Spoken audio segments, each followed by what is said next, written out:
Hi guys, welcome back to my channel. నా పేరు ప్రత్యూష అండి. మీరు కనుక నా ఛానల్ని ఫస్ట్ టైం చూస్తున్నట్టయితే hi and welcome to Vietnam couple. నేనైతే ఇప్పుడు టెంపుల్కి వెళ్తున్నానండి. ఈరోజు టెంపుల్లో పూజ ఉందన్నమాట, హోమం ఇంకా అభిషేకం కూడా ఉంది. నేనైతే టెంపుల్కి అయితే వచ్చేసానండి. వచ్చిన తర్వాత పూజ అయితే మార్నింగ్ నుంచి జరుగుతుంది. నేనైతే ఆఫ్టర్నూన్ 3కి వచ్చాను అనమాట. 3కి అభిషేకం ఇంకా హోమం కూడా ఉంది. ఇంకా తర్వాత ఒకళ్ళు అందరూ వచ్చారండి. చాలా అంటే చాలా బాగా జరిగింది పూజ. డెకరేషన్ చూడండి ఎంత బాగా చేశారో. వియత్నంలో ఈవెంట్స్ జరిగే తక్కువ కదండి, అందుకని చెప్పి మ్యాక్సిమం అందరూ రావడానికే ట్రై చేస్తారు. పూజ అనే కావచ్చు, ఫంక్షన్ అనే కావచ్చు, మ్యాక్సిమం అందరూ అయితే ట్రై చేస్తారండి. పూర్ణాహుతి కూడా అయిపోయిందనమాట.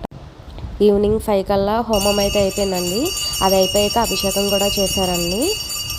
అభిషేకం కూడా బాగా చేశారు. అందరూ లోపలికి వెళ్ళాం కదా, కొంతమంది లోపలికి వెళ్ళి పూజ చేశారనమాట. తర్వాత మొత్తం గుడి చుట్టూరు ఉన్న ప్రతి దేవుడి ఫోటోకి హారతి ఇచ్చుకుంటూ పూజ అయితే జరిగిందండి. హోచిమిన్లో ఉన్న 3 టెంపుల్స్ ఉంటాయండి. దాంట్లో ఈ టెంపులే కొద్దిగా పెద్దదండి. చుట్టూరా ప్లేస్ కానీ ఎక్కువ మంది పడతారనమాట. ఆ రోజు లక్కీగా బుద్ధుడిది కూడా పుట్టినరోజు అండి. అందుకని చెప్పి బుద్ధుడిని కూడా ఊరేగించారు. అది కూడా చూడొచ్చు మీరైతే. ఫస్ట్ బుద్ధుడిని తీసుకెళ్లారు, తర్వాత సుబ్రహ్మణ్య స్వామిది గుడి చుట్టూరా ఊరేగించారనమాట. ఎందుకంటే ఇది సోషలిస్టిక్ కంట్రీ కదండి, ఎక్కువ ఊరేగించడాలు అవి జరగకూడదు.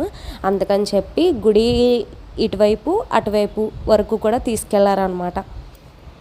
మేమైతే రీసెంట్గానే వచ్చాం కదండి, ఈ పూజలు అవి జరుగుతాయని మాకు కూడా పెద్ద తెలియదు.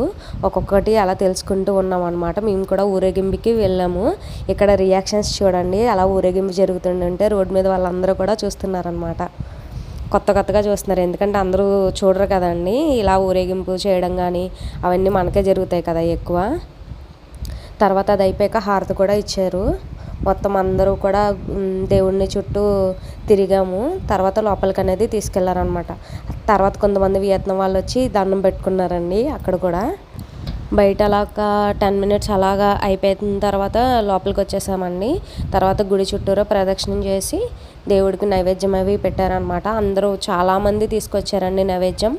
వాళ్ళు ఇల్లు అనేం లేదు, అందరూ తీసుకొచ్చారు. తర్వాత ఇక్కడైతే ఒక రథం ఉందండి. పంతులు గారు అందరి దగ్గరికి వచ్చి ఒక్కొక్కరికి బొట్టు అయితే పెట్టారండి. అది అయిపోయాక నైవేద్యం ఒక్కొక్కరు తెస్తారు కదా, ప్రతి ఒక్కరిది కూడా తీసుకుని నైవేద్యం పెట్టారు.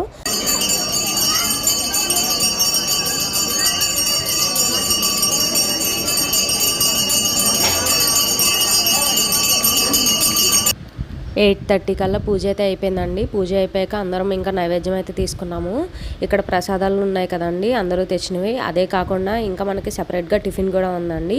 అందరం అవి తిన్నాము, ఇవి తిన్నాము అనమాట. ఈ వీడియో కనుక మీకు ఎలా నచ్చిందో నాకైతే కామెంట్ చేయండి. Thank you. Please like and subscribe to Vietnam couple.